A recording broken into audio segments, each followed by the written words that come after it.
दुःखद्वेष सकलिप्सुर मोहन दत्वा दृष्टगुण दोष याम याम करोति चेष्टाम दया दया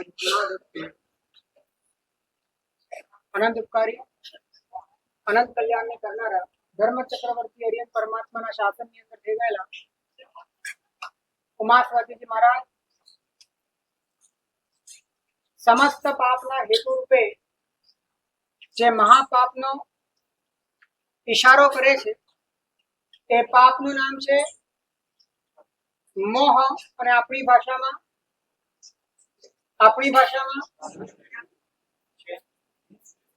છે પાપ નથી અને છું પાપ નથી પણ છું નો બોધ છે માં થયો એનું નામ જે હું છે એ સૌથી મોટું પાપ છે। આ પાપ માંથી 17 પાપોનો જન્મ થાય છે માટે એને 18મું પાપ કીધું એને મિથ્યાત્વ શલ્ય કીધું છે।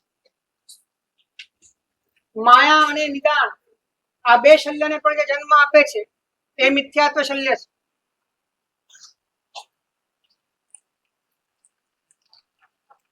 નિયાણું મિથ્યાત્વ વગર થાય નહીં અને સ્ત્રી વેદનો બંધ પડે એવી માયા એ પણ મિથ્યાત્વ વગર થાય નહીં।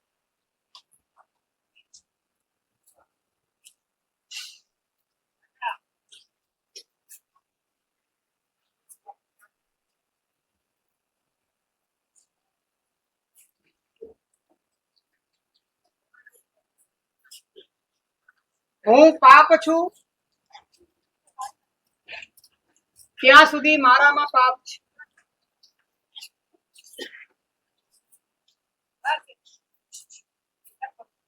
હું જૂઠ છે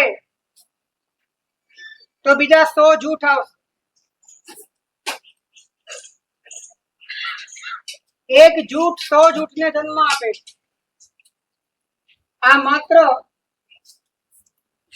વાણીના જૂઠની વાત નથી, જીવનના જૂઠની વાત છે।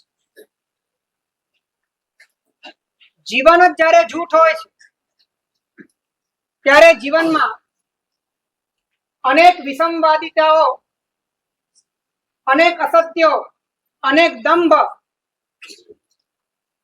એ પાંગરે છે, લાંગરે છે, ખીલે છે અને આખું જીવન એનાથી ગ્રસ્ત બની જાય છે।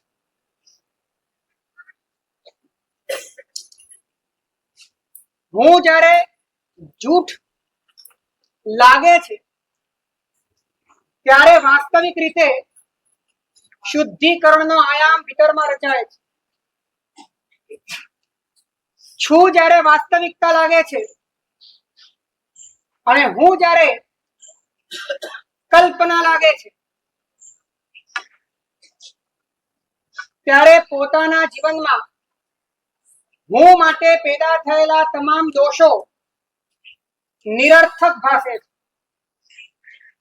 જ્યાં સુધી દોષ તમને સાર્થક લાગે છે ત્યાં સુધી એના પાપના પ્રાયશ્ચિતની વાત પણ પોકળ છે। અને છુના લક્ષ્ય વિના, છુના ઢળાવ વિના જ્યાં સુધી તમને તમારો હું જ સત્ય લાગે છે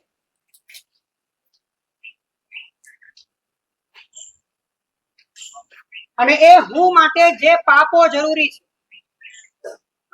સાચું બોલો, તમે જે પણ પાપ કરો છો એ તમારી જરૂરિયાત સમજીને કરો છો કે પાપ સમજીને કરો છો? એમાં તમને તમારી જરૂરિયાત કેમ લાગે છે? તમે જેટલા પાપ કરો છો એ તમામ પાપો તમને જરૂરી કેમ લાગે છે? થયા પછી તમને પાપ લાગે છે, કરો છો ત્યારે જરૂરી લાગે છે। તો એ જરૂરી કેમ લાગે છે? આ જરૂરી કોને માટે છે? આ જરૂરિયાત ક્યાંથી ઊભી થઈ?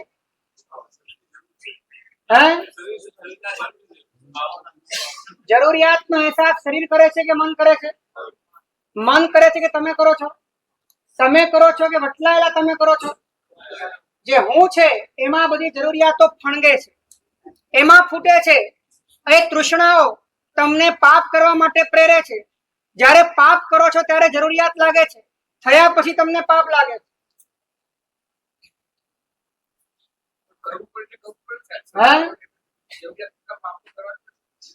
તમે જરૂરિયાત પૂરતા કરો છો કે જે કરો છો એ તમને જરૂરિયાત જ લાગે છે, તમારી ઈચ્છા પણ તમને જરૂરી લાગે છે,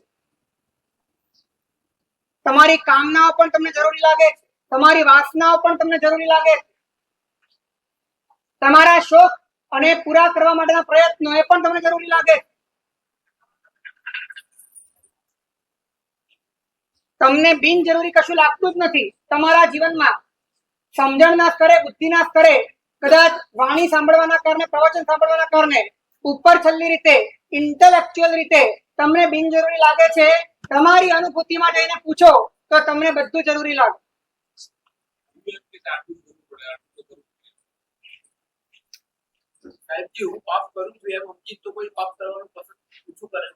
એટલે પાપ કરવા માટે તમે કરતા નથી, છતાં પણ તમે જે કરો છો એ પાપ જ થઈ જાય છે.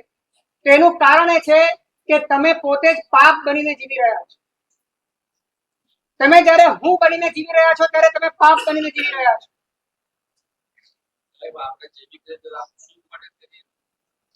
એટલે સુખ માટે કરવું પડે એ જ પાપ છે. સુખ માટે કાંઈ કરવું પડે જ પાપ છે. કાંઈ ન કરવું પડે સુખ મળે જ ધર્મ છે. કાંઈ કરવું પડ્યું એટલે કરવા ગયા એટલે તમે તમારી બહાર ગયા એટલે તમે વિષયોમાં પ્રવર્ત્યા, અને વિષયોમાં પ્રવર્તતાની સાથે કશાયના પાપ, હિંસાના પાપ, જૂઠના પાપ, ચોરીના પાપ, અબ્રહ્મના પાપ, આ બધા જ પાપો અલગ અલગ રીતે તમારા જીવનમાં આવવાના, કેમ કે સુખ માટે તમે બહાર ગયા.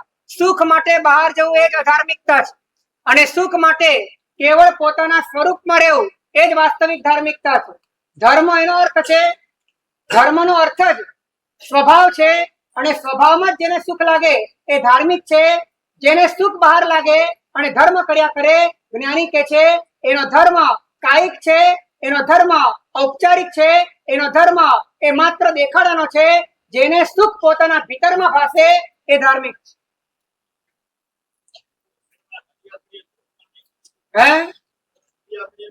ધર્મ સમજ્યા વિના ધર્મ કરો છો, સ્વભાવને અનુભવ્યા વિના અથવા તો અનુભવવાના લક્ષ્ય વિના, સ્વભાવની સૂઝ વિના અને સ્વભાવના સ્વીકાર વિના, પોતાના વૃત્તિઓને શાંત પાડવાના આંતરિક પુરુષાર્થ વિના, કેવળ તમે જે પણ ધર્મ કરી રહ્યા છો અત્યારે એ તમામ ધર્મમાં ધર્મ કરતા પુણ્યનો આશય વધારે છે. એ ધર્મ કરતા તૃપ્તિ કરતા પ્રાપ્તિનો આશય વધારે છે. શાંતિ કરતા સુખનો આશય વધારે છે. અને માટે તમારી ક્રિયાઓ પણ એ વર્તમાનમાં આત્મિક લાભને પ્રાપ્ત કરવા માટે થતી નથી, ભવિષ્યના ભૌતિક લાભને પ્રાપ્ત કરવા માટે થાય.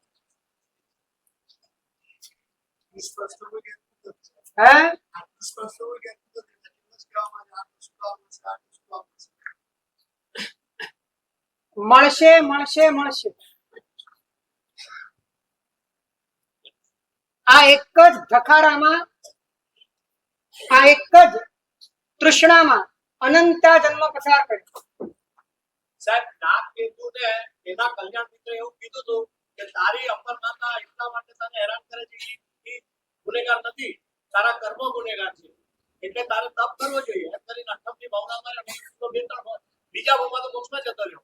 યોગ્ય વ્યક્તિ માટે અર્થન કરવાની ભાવના, યોગ્ય વ્યક્તિ એ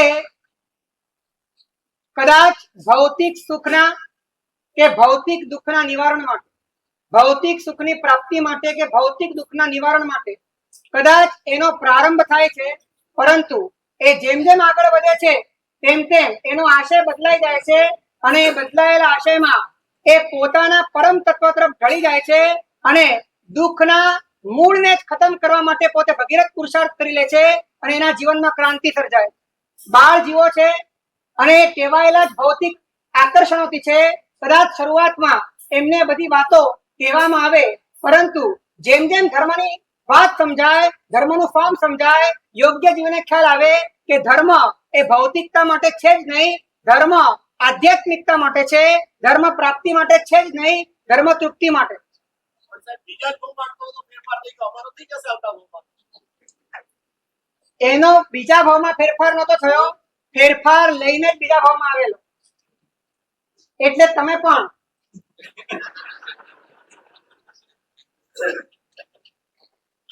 સર ધર્મ રીતે કરવા માટે પણ કેવો ધર્મ? કર્મ શું કીધું? मैं दूर से बोल रहा हूँ।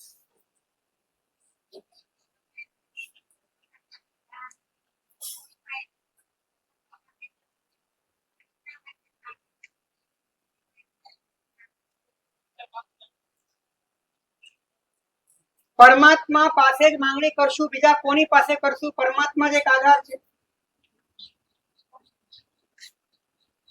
એક વાત ધ્યાનમાં રાખજો કે ઈષ્ટ ફલ સિદ્ધિ એટલે કે ભૌતિક સુખો પરમાત્મા પાસે માંગવાનો અધિકાર પણ એને છે કે જેના ભીતરમાં મુક્તિના સુખ કરતા ભૌતિક સુખની વેલ્યુ 0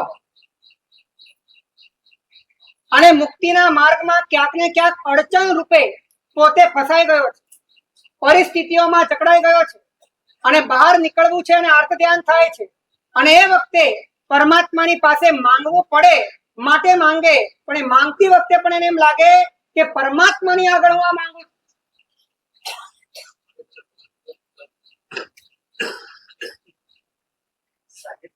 स्वभाव में रहते हैं दृष्टि के शब्द के साथ व्यवहार कैसे કોની સાથે કેવો વ્યવહાર નિભાવવો એનો નિર્ણય તો તમારી ઉપર થશે. તમને લોકો પાસેથી જેટલું વધારે જોઈતું હશે એટલો તમારો વ્યવહાર દૂષિત થશે. જ્યારે તમારે કાંઈ જ નહીં જોઈતું હોય ત્યારે તમારો વ્યવહાર એ સુંદર થશે, મધુર થશે અને તમને લોકો પાસેથી કાંઈ ન જોઈએ એવું ત્યારે જ બનશે જ્યારે તમે તમારાથી તૃપ્ત હશો. જે પોતાનાથી તૃપ્ત નથી એ બીજાથી પણ અતૃપ્ત જ રહે છે, જે પોતાનાથી તૃપ્ત છે એ બીજાથી પણ તૃપ્ત રહે. હે સંસારમાં રહીને છુની સાથે કઈ રીતે જીવાય? હું એમ કહું છું કે છુની સાથે જ્યારે તમે જીવો છો, છુમાં જીવો છો ત્યારે તમારી ભીતરમાં સંસાર નથી હોતો. તમે ભલે સંસારમાં હો, સંસાર તમારી આસપાસમાં હોય છે, સંસારની ગતિવિધિઓ ચાલે છે, પણ તમારા ભીતરમાંથી સંસાર ઓસરવા લાગે છે, નીકળવા લાગે છે, નીકળવા લાગે છે. તમે મુક્ત થવા લાગો છો. સંસારના વ્યવહારમાં પણ ધીરે ધીરે તમારા ભીતરમાં એ વ્યવહારો કરતા કરતા પણ તમે કઈ રીતે મુક્ત થાઓ એનું જ આયોજન, એના જ ગુણો, એવો જ વ્યવહાર તમારા જીવનમાં પ્રગટે છે અને વ્યવહાર બીજાના હૃદયમાં પણ મોક્ષના માર્ગનું બીજ પાડે.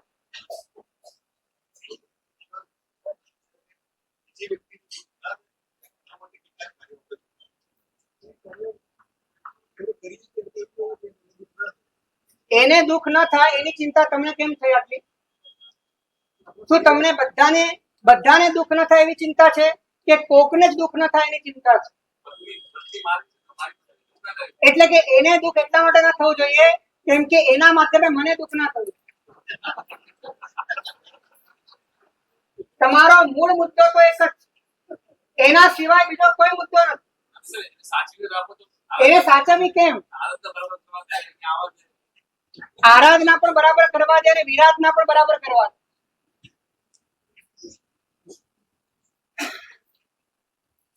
અહીંયા અમારી આગળ આરાધનાની વાત છે, બાકી તમારા અંતર્મનને પૂછો. દરેક ધાર્મિક પ્રવૃત્તિ કે અનુષ્ઠાન આત્મશુદ્ધિના આશ્રયથી કરીએ ને નિગમ નિયત રાખીએ. દરેક ગુનેગારની વિનંતી છે કે ઉપર સવાલ કરો, શાંતિ હોય એ બાબતે કરો તો સારું. શાંતિ. આત્માને સમજ્યા વિના આત્માનો આશય અનંતિવાર રાખ્યો છે અને અનંતિવાર આપણે એ જ ઘોષણા કરી છે કે હું આત્મ કલ્યાણ માટે કરું છું, પરંતુ આત્મા કાયમ અજાણ્યો રહ્યો અને હુંનો અડ્ડો કાયમ બરકરાર રહ્યો. હુંને છોડ્યા વિના આત્મકલ્યાણ કરવાની આપણે ટેક રાખી અને આત્મકલ્યાણમાં હુંના જ કલ્યાણની આપણે વ્યવસ્થા કરી. આપણા કલ્યાણનું નામ જ એ હતું કે મારું કલ્યાણ થાય, અને મારું કલ્યાણ એટલે કે હુંનું કલ્યાણ થાય. આપણે જે પણ કર્યું છે હું માટે જ કર્યું. અને આગળ વધીને કહું કે આપણે હું માટે જે પાપો જરૂરી લાગે અને ભગવાન એને પાપ કહે છે, તમારી જરૂરિયાતને ભગવાન પાપ કહે છે. અને પાપના ફળ હું માટે ભવિષ્યમાં જોખમી છે, અને ભવિષ્યમાં જોખમી છે માટે તમને ડંખે છે. એટલે પાપોનું પ્રાયશ્ચિત એ પણ આપણે હું માટે કર્યું છે. પણ હું માટે પાપનું પ્રાયશ્ચિત કર્યું, એનું પ્રાયશ્ચિત નથી કર્યું. નહીં સમજાયું?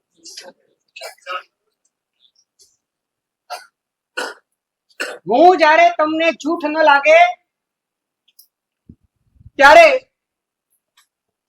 ઉપયોગના અને આચારના બધા જ પાપો એ તમને જૂઠ લાગે એ પણ જૂઠ હોય છે.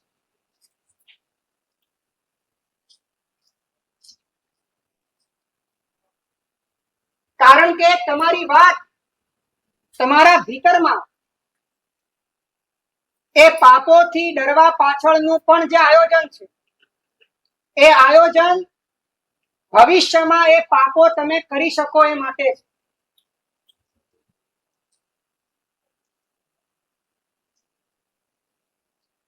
તમને રાગ હે નથી લાગ્યો અને રાગનું પ્રાયશ્ચિત કરો છો. એટલા માટે કરો છો કે આ રાગના કારણે, આ પાપના કારણે આવતા ભાવમાં રાગ કરવાના સાધન નહીં મળે.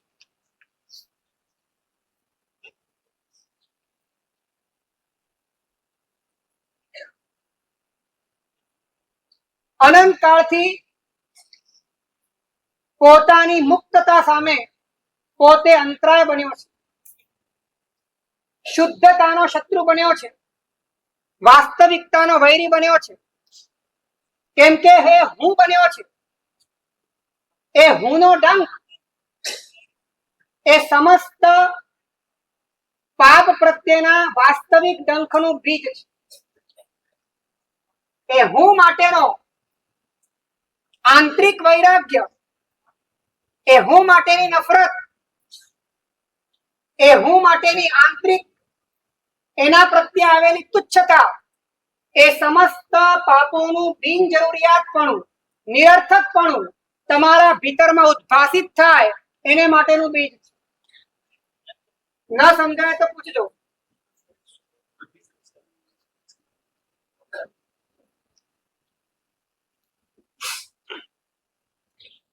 હું માટેનો ડંખ થાય કે તમે મુક્ત હતા અને તમે કોઈ ફ્રેમમાં બંધાઈ ગયા અને એના ખાતર તમે આખી પડોજણ અને જંજાળ ઉભી કરીને બેઠા, અનેક પાપો તમે વોરીને બેઠા. એ હું માટેનો જયારે ડંખ તમારા ભીતરમાં પેદા થાય છે ત્યારે સમસ્ત પાપોનો ડંખ પણ તમારો વાસ્તવિક બને.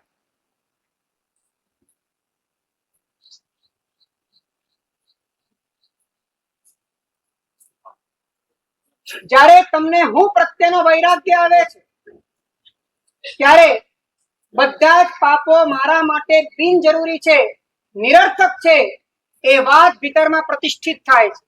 અત્યારે મોટા ભાગે એવું થાય છે કે અંતરના સ્તરે પાપ જરૂરી લાગે છે અને સંસ્કારના સ્તરે પાપ લાગે છે. અંતરના સ્તરે પાપ જરૂરી લાગે છે અને સંસ્કારના સ્તરે એ તમને પાપ લાગે છે, અને માટે તમારા ભીતરમાં દ્વંદ્વ ચાલે છે. અને દ્વંદ્વમાં જીતે છે તમારી જરૂરિયાત. કેમ કે જરૂરિયાત એ અનુભવ છે અને પાપ લાગે છે સંસ્કાર. અને ધ્યાન રાખજો, સંસ્કારની સામે અનુભવ કાયમ માટે જીતે છે.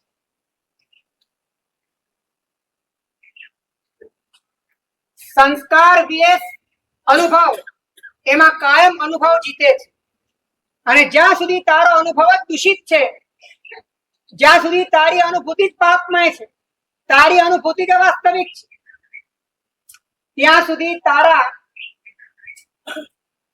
સંસ્કારો ઉપર છલ્લા છે, ત્યાં સુધી તારા સંસ્કારોમાં પણ સામ્રાજ્ય તો તારા અનુભવનું જ છે, ત્યાં સુધી તારા સંસ્કારો પણ તારા અનુભવ માટે જ કામ કરવાના છે. એટલે જ્ઞાનીઓ કહે છે કે અનુભવને બદલી નાખ. જો તારો અનુભવ જ સમ્યક થઈ જાય તો કદાચ સંસ્કાર પાપના હશે તો એ પાપના સંસ્કાર પણ એ મોડા પડી જશે, એ ખતમ થઈ જશે, એનું બળ હણાઈ જશે અને કદાચ એ સંસ્કારો કદાચ રહી ગયા થોડાક સમય માટે તો એ વખતે પણ ભીતરમાં વૈરાગ્યને પેદા કરીને તારા ભીતરમાં નિર્જરા માટેનું સામર્થ્ય તને આપશે.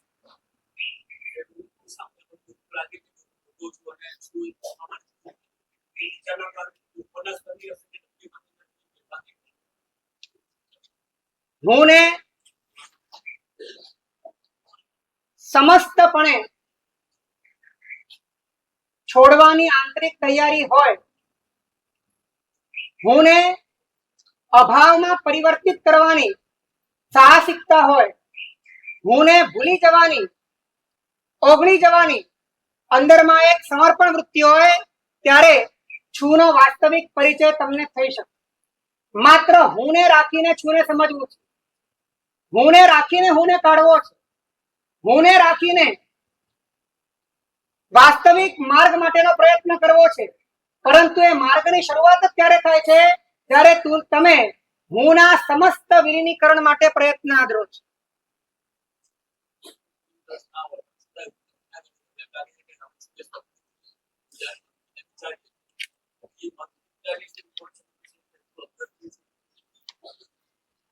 ઉપર છલ્લું ત્યાં સુધી છે જ્યાં સુધી તમારા પગ દહીં અને દૂધમાં છે, જ્યાં સુધી તમે બે વાતમાં છો, જ્યાં સુધી તમારે બંને પકડી રાખવું છે. શ્રદ્ધામાં બે ના ચાલે, આસ્થામાં બે ના ચાલે, આસ્થામાં એક જ જો.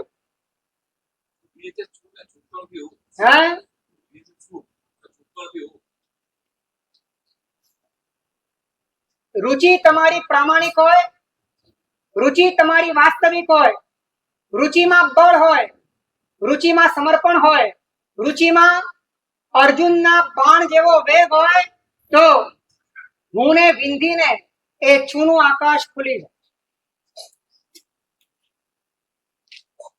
રુચિમાં કચાશ છે, અનંત કાળથી રુચિ એ વ્યક્તિત્વની છે, અહંકારની છે, પર તરીકે જીવવાની છે, જોડાઈને જીવવાની છે, બદલાઈને જીવવાની,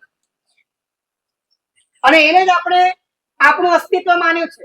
અને અસ્તિત્વ માટે કાંઈ પણ કરવું એ જીવને વ્યાજબી લાગે છે, અને વ્યાજબી લાગે છે અને છતાં પણ એને પાપ માનવું, ત્યાં વિસંવાદ આવીને ઉભો રહે છે. એ વ્યાજબી પણ લાગે છે અને પાપ પણ માનવાનું.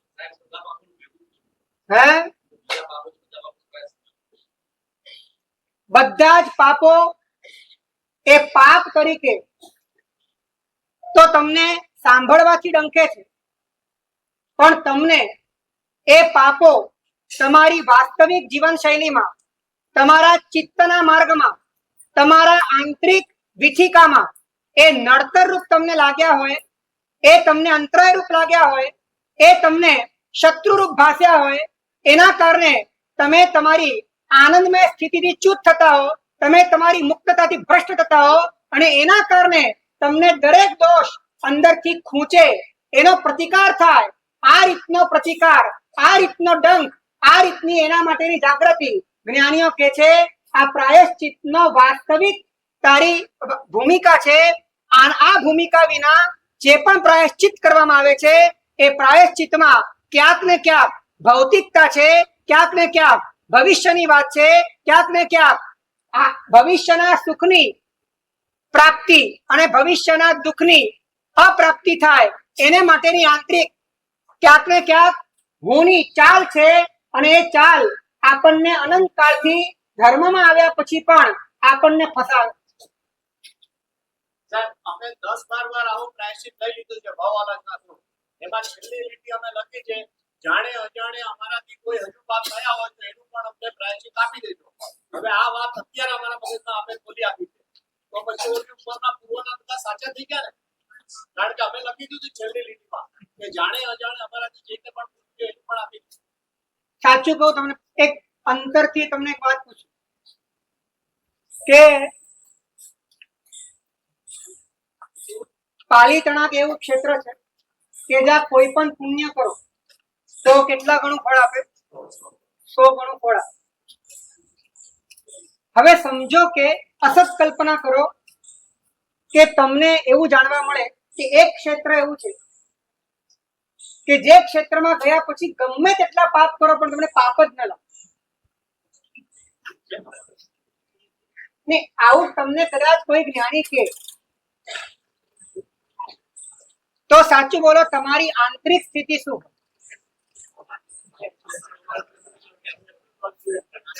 તમારી અંદરની સ્થિતિ શું હોય? તમારો એક્સરે અહીંયા નીકળે છે. એટલે પાપ તમને એ ભવિષ્ય માટે જ નડતરરૂપ લાગતા હતા, તમને વર્તમાનમાં નડતરરૂપ નહોતા લાગતા. વર્તમાનમાં તો એ તમને જરૂરિયાત જ લાગતી હતી, વર્તમાનમાં તો તમને સુખ જ લાગતું હતું, વર્તમાનમાં તો એ તમને એમાં મજા જ આવતી હતી. એ તમને જે પણ નડતું હતું, જે પણ તમારી અંદર ખટકો હતો, એ ખટકો એક ભયના કારણે હતો. એ ભય આ ક્ષેત્રમાં નથી. આ ક્ષેત્રમાં મજા કરો, જલસા કરો, કાંઈ પણ કરો, કોઈ પાપ લાગવાનું જ નથી. તમારા ભીતરની અંદર એ તમે ભયથી જશો, અંદરથી તમે પૂરેપૂરી મર્યાદાઓને તોડીને સ્વચ્છંદ થઈ જશો. કારણ કે ભય નથી, ભવિષ્યનો કોઈ ડર નથી, અને કારણ કે તમે જે પણ અટકતા હતા એ આના માટે જ અટકતા હતા, વર્તમાન માટે નહોતા અટકતા. જ્ઞાની કે છે પાપનો સંબંધ તારા ચિત્તના વર્તમાન સ્થિતિ સાથે છે.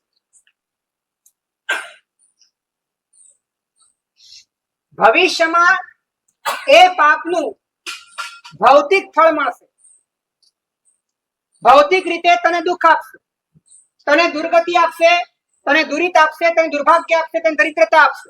એ ભવિષ્યની વાત છે. પણ વર્તમાનમાં એ પાપ તને નડ્યું કે ના નડ્યું, વર્તમાનમાં એ પાપ તને ખટક્યું કે ના ખટક્યું, વર્તમાનમાં જયારે પાપ થઈ રહ્યો છે એ પાપ થતી વખતે, થયા પછી નહીં, જ્યારે થઈ રહ્યું છે એ સમયમાં એ તને નડતરરૂપ લાગ્યું કે ના લાગ્યું, એના ઉપર તારી પાત્રતા નિશ્ચિત થાય.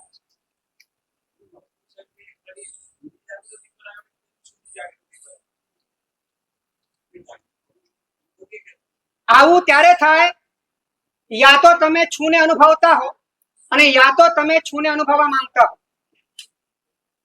યા તો તમે છૂને અનુભવતા હો અને ત્યારે કર્મનો ઉદય આવ્યો, તમે તૃપ્ત હતા, તમે શાંત હતા, તમે સુખી હતા, અને કર્મનો ઉદય આવ્યો અને ભીતરમાં લોભ પ્રગટ થયો, તમે વિચલિત થઈ ગયા, તમે અશાંત થઈ ગયા, તો તમે તમારી સ્થિતિમાંથી બહાર નીકળ્યા. એની તમને અંદરથી પીડા થાય કે આ બધાની જરૂર નથી, આ બધાનું કોઈ મારા જીવનમાં મૂલ્ય નથી, આ હું ખોટે ખોટો ભરમાઈ ગયો, ખોટે ખોટો ખરડાઈ ગયો.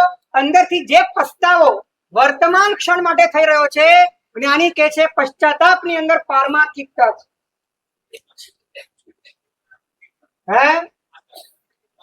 એ છૂની જાગૃતિ છે.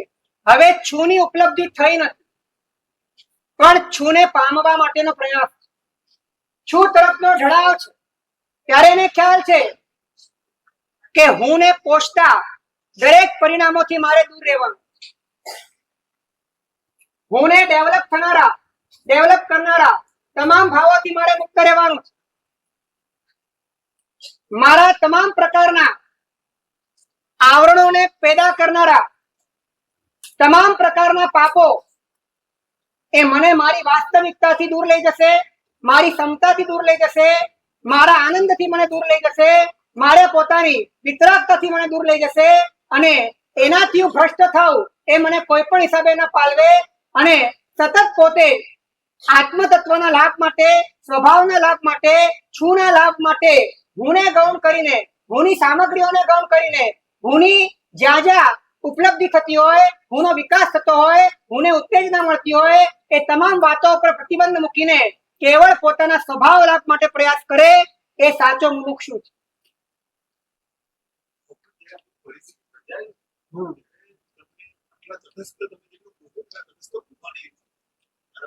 તમારું સમર્પણ, એકમેવ સમર્પણ, એકનિષ્ઠ સમર્પણ, આમૂલચૂલ સમર્પણ એ જો એક માટે હોય, એ જો માત્ર આત્મતત્વ માટે હોય, માત્ર સ્વભાવના લાભ માટે હોય, એ જ વાસ્તવિકતા છે, બાકી બધું જ કલ્પના છે, એને જ જીવવાનું છે, બાકી બધું મૃત્યુ છે, એ જ મારો પ્રાણ છે, બાકી બધે એક મોતની લીલા છે. આ વાત જ્યારે ભીતરમાં સમજાય અને એને માટે જ જીવવાની વાત આવે ત્યારે ડગલે ને પગલે અંતરમાં સાવધાની વર્તે.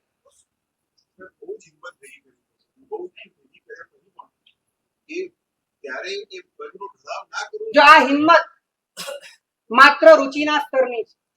આ હિંમતમાં તમારે અત્યારે સંસાર છોડવાની વાત નથી, આ હિંમતમાં ઘરબાર છોડવાની વાત નથી, આ હિંમતમાં કશું મૂકવાની વાત નથી, માત્ર પક્ષ પલટો કરવાની વાત છે, માત્ર ભીતરમાં પોતાના વાસ્તવિક અસ્તિત્વને સ્વીકારવાની વાત છે, અને એના સિવાય જે પણ અનુભૂતિઓ છે એની ઉપર ચોકડી મારવાની વાત છે. તો એને માટે જો આપણે હિંમત ના કેળવી શકીએ તો આપણા ભીતરમાં શુદ્ધિકરણનો પ્રોસેસ પણ જે રીતનો થવો જોઈએ એ રીતનો નહીં થઈ.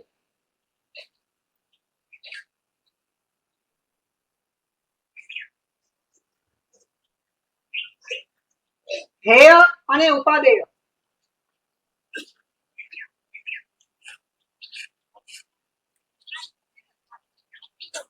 આ બંનેનું વિભાજન એ માત્ર પરમાત્માએ કર્યું અને આપણે સ્વીકાર્યું એટલા માત્રથી ન થાય, પરંતુ એ પરમાત્માએ જેવું કહ્યું એવું તમારા અનુભવમાં અને તમારા ભાવ ભાષણમાં, તમારી સંવેદનામાં એ એવું જ પ્રતીત થાય ત્યારે જ કહેવાય કે તમે હેયની હેયતાનો સ્વીકાર કર્યો છે અને ઉપાદેયની ઉપાદેયતાનો તમે સ્વીકાર કર્યો. પરમાત્માએ જેને ઉપાદેય કીધું એ અંતરતમમાં જાઓ તો ખ્યાલ આવે એમાં હેયતાની બુદ્ધિ, અને પરમાત્માએ જેને હેય કીધું અંતરતમમાં જાઓ તો ખ્યાલ આવે કે એમાં ઉપાદેયતાની બુદ્ધિ. હેય અને ઉપાદેયનું વિભાજન એ ડાયરેક્ટ કરવા જઈએ તો થાય નહીં, કારણ કે એ લોજિકલ છે, એ અનલોજિકલ નથી.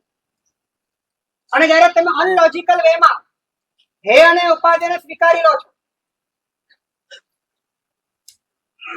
એટલે કે તમે હું છો, તમે કોણ છો? હું. તો હું ને સંસારના સુખ જોઈએ કે ના જોઈએ? તો તમારા માટે સંસારના સુખ ઉપાદેય હા કે ના? જે તમને જોઈએ, જે તમને એવું લાગે ને અંદરથી ક્યાં જોઈએ, એટલે સમજી લેવાનું કે તમારા ભીતરમાં એના માટેની ઉપાદેયતાની બુદ્ધિ છે. હવે તમને સંસારના સુખ જોઈએ તો એ મેળવવા માટે, એને પ્રાપ્ત કરવા માટે પ્રયત્ન કરવા પડે. ઉપાદેય લાગે કે ના લાગે? એ પ્રયત્ન કરવામાં તમારે ક્યારેક કોકને ડબ્બામાં પણ પૂરવા પડે. એ ડબ્બામાં પૂરવાની વાત એ તમારા જીવનની જરૂરિયાત લાગે કે ના લાગે? હે? વ્યાજબી લાગે? ઉન્માર્ગ તમને માર્ગ લાગે. એ માટે વચ્ચે કોઈક આડું આવ્યું તો એને ઠેકાણે પાડવું પણ જરૂરી લાગે કે ના લાગે? પાડી જ દઈએ. એટલું બધું વિચારતા પણ નથી જરૂરી છે કે એ અંદરની સંવેદના તમારી એટલી બધી બળવાન છે કે તમારા આચરણમાં આવી જ જાય, અને તમને સીધી રીતે ના મળતું હોય તો આડી રીતે એક નંબરથી ના મળતું હોય તો બે નંબરથી, પ્રામાણિકતાથી ન મળતું હોય તો ચોરી કરીને પણ લેવું તમને વ્યાજબી લાગે કે ના લાગે? લાગે.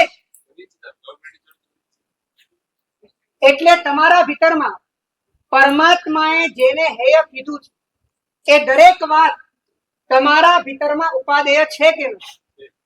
હા કે ના?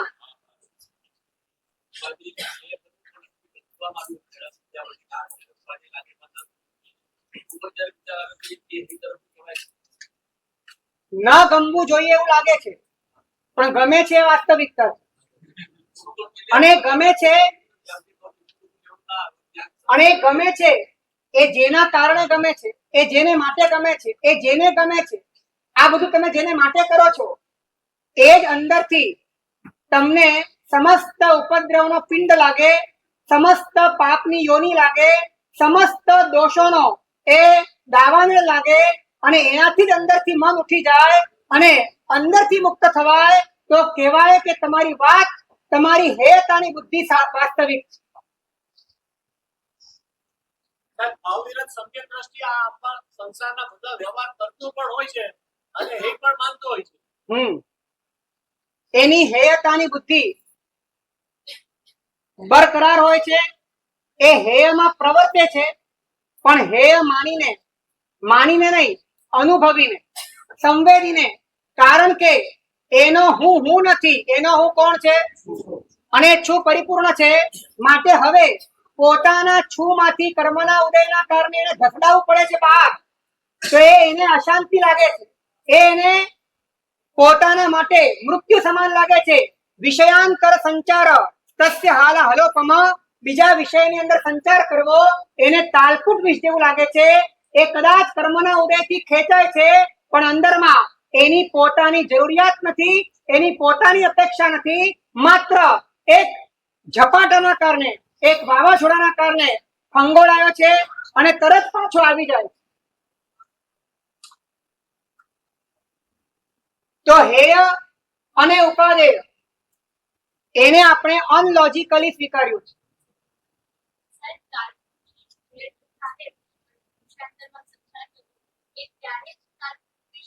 ત્યારે જ લાગે, જ્યારે કરતો હોય ત્યારે જ લાગે. એને રાગ હોય પણ રાગની રુચિ ના, એને રાગ હોય પણ રાગમાં સુખ ન ભાસે, એને રાગમાં પણ રાગ વખતે દુઃખ જ ભાસે, કારણ કે વિતરાગના સુખને અનુભવી રહ્યો છે. વિતરાગની આંતરિક સંવેદનામાં એ પ્રતીતિમાં વર્તી રહ્યો છે અને માટે પોતાની વિતરાગતાના સુખમાં પોતે સ્થિર નથી થઈ શકતો અને રાગમાં ખેંચાવું પડે છે. તો પોતાના સુખમાં અંતરાય કોના કારણે આવ્યો? પોતાના સુખમાં વિતરાગતાનું સુખ વેદાઈ રહ્યું છે. કર્મના ઉદયથી રાગ આવ્યો, ચેતના રાગમાં ખેંચાઈ, ત્યારે વિતરાગતાના સુખમાં અંતરાય આવ્યો. તો અંતરાય કોના કારણે આવ્યો? તો એ રાગ સુખરૂપ લાગે કે દુઃખરૂપ લાગે? સંકિતીને જેટલો રાગ વધે ને એટલો જ વૈરાગ્ય. હે, વિતરાગતામાં સુખ લાગે તે અનુભવ છે, સંકિતીનો અનુભવ છે.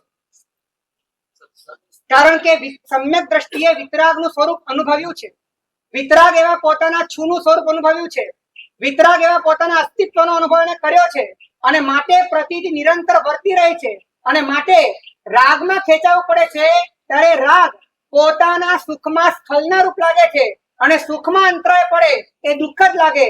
માટે યાવત મરુ નરેન્દ્ર શ્રી ત્વયા નાથોપભુજ્યતે યત્ર તત્ર રતિર્નામ વિરક્ત તત્વમ તદાપિતે. ત્યારે પરમાત્માને પણ મોહનીય કર્મના ઉદયથી, નિકાચિત ભોગાવલી કર્મોના ઉદયથી એમને પણ કદાચ રતિ એટલે કે રાગ એમાં જોડાવું પડ્યું, પણ યત્ર તત્ર રતિર્નામ, ત્યાં જે રાગ હતો એ રાગ પણ વૈરાગ્યથી પરિપ્લાવિત હતો. એ રાગમાં પણ વૈરાગ્ય હતું, કારણ કે રાગ કરતા ભિન્ન એવો વિતરાગ સ્વભાવ એમના અનુભવમાં આવી ગયો. જેમને રાગ કરતા જુદો સ્વભાવ જ ભાસ્યો નથી, રાગ કરતા પોતાની સત્તા જુદી લાગી જ નથી. જે રાગ અને પોતે એક જ છે અને માટે રાગના અનુભવમાં જેમને સુખ લાગે છે, રાગના વિષયમાં જેમને સુખના સાધન લાગે છે, વારંવાર રાગ કરવાથી જીવનમાં સુખની અનુભૂતિ માને છે, એ વ્યક્તિ રાગનું પ્રાયશ્ચિત સાચું કરશે કેવી? માટે જ્યાં સુધી વિતરાગતાની અનુભૂતિ ન થાય ત્યાં સુધી એના લક્ષ્યપૂર્વક રાગને એના અંતરાય રૂપ સમજીને એનો પ્રતિકાર કરતા કરતા સ્વભાવનો સ્વીકાર અને દોષનો પ્રતિકાર આ માર્ગ છે. સ્વભાવનો સ્વીકાર કર્યા વગર દોષનો પ્રતિકાર થતો નથી અને દોષનો પ્રતિકાર કર્યા વિના સ્વભાવની ઉપલબ્ધિ થતી નથી.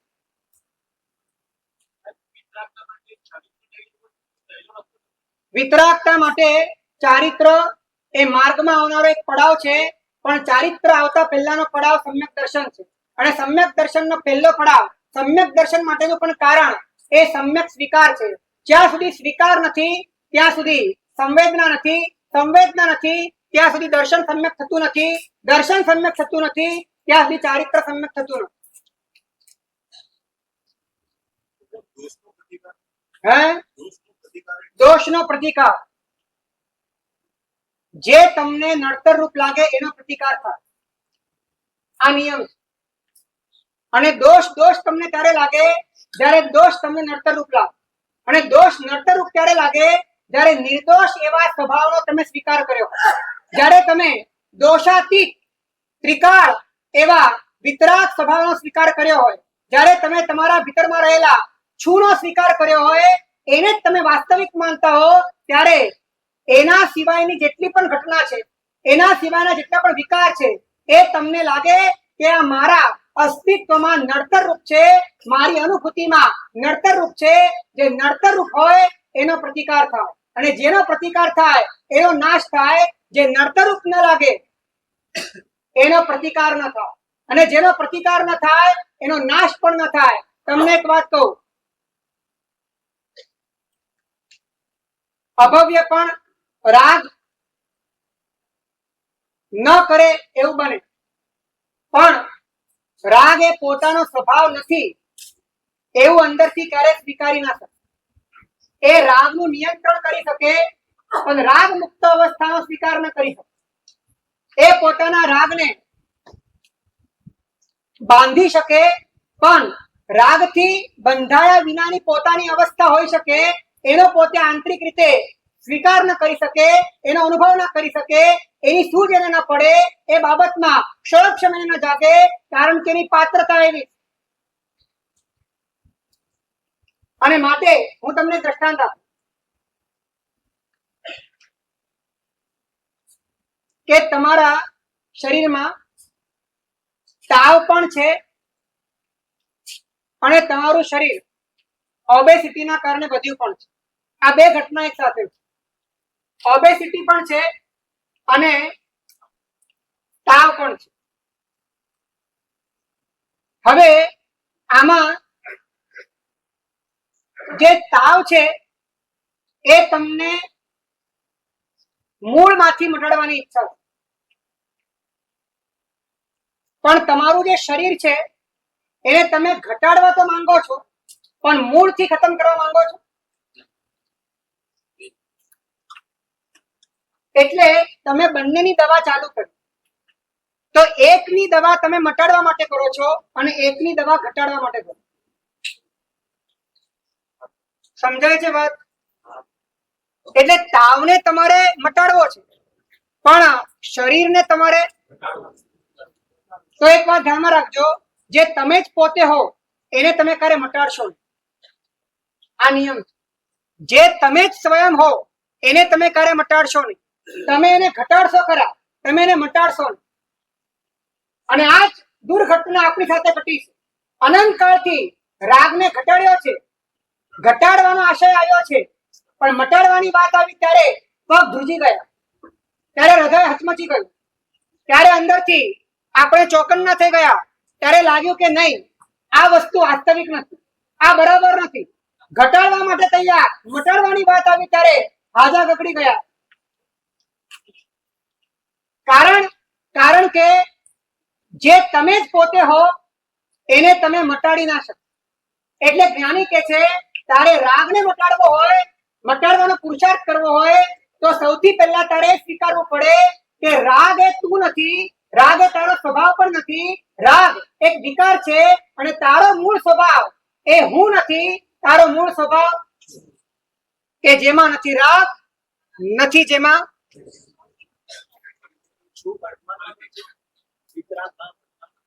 વિતરાગ ભાવ વર્તમાનમાં પણ.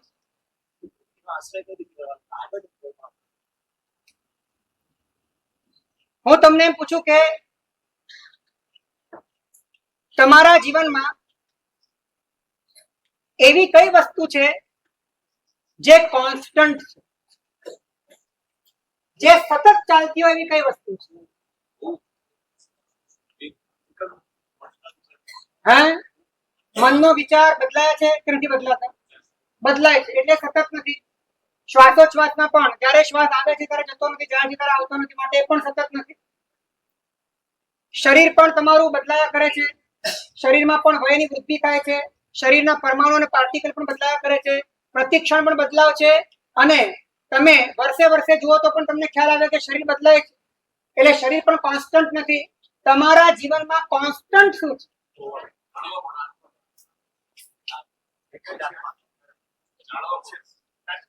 રાગ પણ સતત છે, દ્વેષ પણ સતત છે, કામ પણ સતત છે, ક્રોધ પણ સતત છે. સતત શું છે? મારે એમ પૂછવું છે કે સતત કશું છે કે નહીં?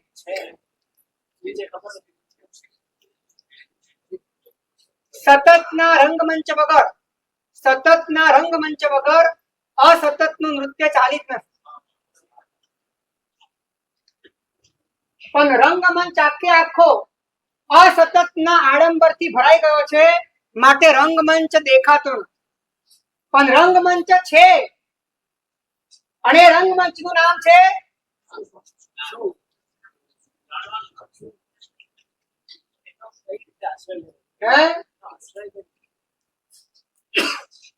એનો આશ્રય કઈ રીતે લેવો? એક પ્રયોગ કરશો તમે.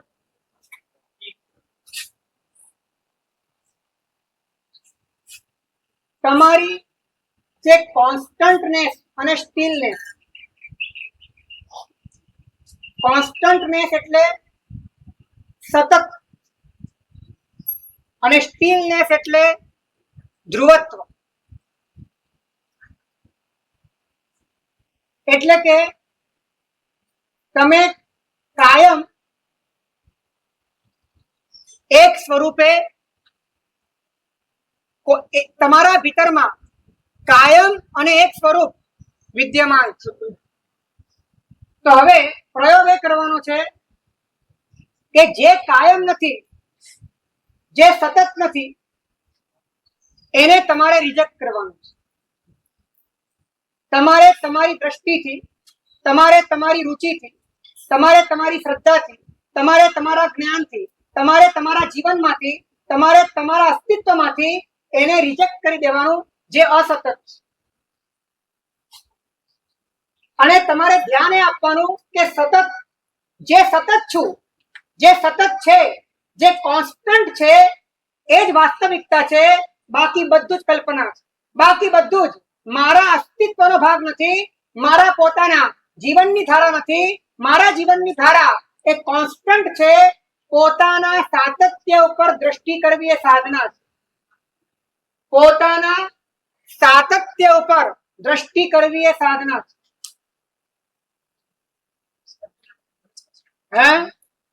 મન કરશે પણ મનને પણ ખ્યાલ આવશે કે મન પણ સતત નથી. ત્યારે મન મરી જશે અને ઉપયોગ પ્રગટ થઈ જશે.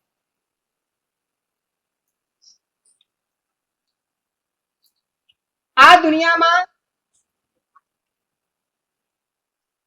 જે સતત નથી એની પાછળ આપણે સતત છીએ. અને માટે જ અનિશ્ચિતને નિશ્ચિત કરવાની આદત આપણને પડેલી છે. પરંતુ જે સ્વયં અનિશ્ચિત છે એ તમને નિશ્ચિતતાની અનુભૂતિ નહીં આપી શકે. નિશ્ચિતની અનુભૂતિ નિશ્ચિતથી જ થાય.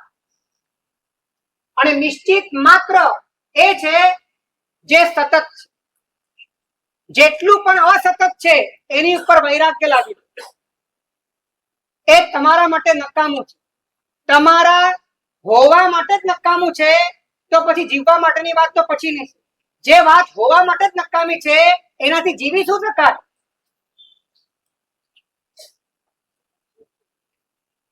મન સતત નથી તો એ તમારા હોવા માટે નકામું છે. રાગ દ્વેષ સતત નથી, તમારા હોવા માટે નકામું. શરીર સતત નથી, તમારા હોવા માટે નકામું. વાણી સતત નથી, તમારા હોવા માટે નકામું છે. તમારા હોવા માટે તો એ જ કામનું છે જે તમારી અંદર સતત છે એ કહી દે તો તમે પણ કહી દો. ઘરવાળા એમ કે તમે નકામા છો તો તમે પણ કહી દો કે તમે નકામા છો. હકીકતમાં શ્રાવકનું ઘર જ એ હોય કે જેમાં પોતાના સ્વરૂપ સિવાય બધું જ નકામું લાગતું હોય અને બધા નકામાની વચ્ચે વૈરાગ્ય જ વધારતા હોય અને ક્યારે અવસર આવે સતને તારા સૈયામાં કબાઈ મિલે એની રાહ જોતા હોય, એનું નામ શ્રાવક છે.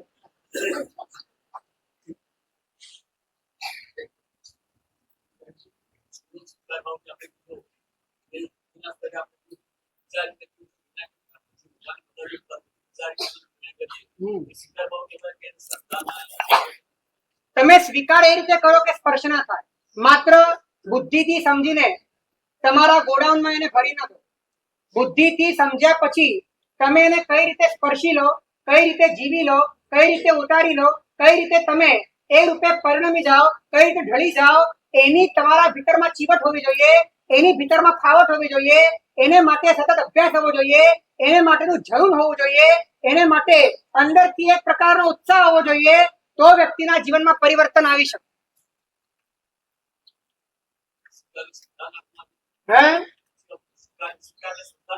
પણ એ સ્વીકાર એવો હોય કે તમારા જૂના સ્વીકારને ખતમ કરી નાખો. તમારો નવો સ્વીકાર જો તમારા જૂના સ્વીકારને બદલી ના શકે તો તમારા નવા સ્વીકારમાં કોઈ દમ નથી. સ્વીકાર એવો કરો કે તમે બદલાઈ જાઓ. સ્વીકાર એવો કરો કે તમારા ખ્યાલ, તમારા ખ્વાબ, તમારી અંદરની બધી જ રચના, તમારું આખું ઇનર એન્જિનિયરિંગ આખું પલટાઈ જાય. એ રીતે સ્વીકાર કરો. સ્વીકારમાં એ તાકાત છે.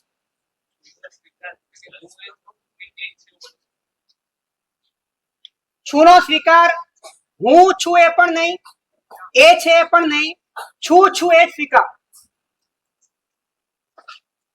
ફરીથી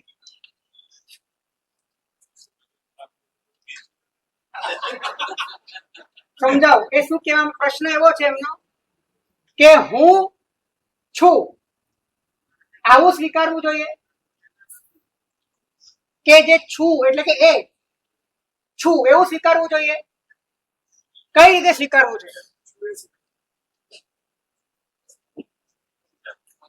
કેમ કે જ્યાં તમે બે લાવો ત્યાં ગડબડ થશે.